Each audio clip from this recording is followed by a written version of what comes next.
Kama unavyoona hapa, huyu mteja ametuamini, ametupa kazi ya kumjengea banda na kumjengea economy chicken cage.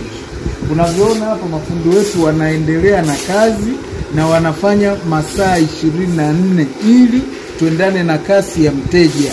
Maana sisi tunachopuka, mteja amekuamini, amekupa kazi, uanze kumzungusha leo huko site, kesho namwambia mara mtoto anaumwa.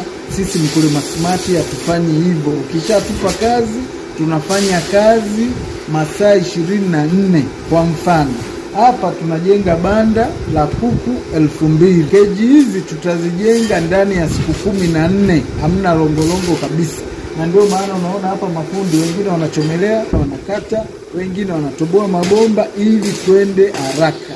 Kwa hiyo na wewe unayetutazama, ukihitaji tukufanyie kazi, tutafanya kazi kwa bidii, tutafanya kazi nzuri, hatutakusumbua, tutakuwepo kazini mpaka tumekamilisha kazi yako. Karibu sana Mkulima Smart, tukujengee economy chicken cage ili uweze kufuga kuku kwa raha na kwa furaha kubwa.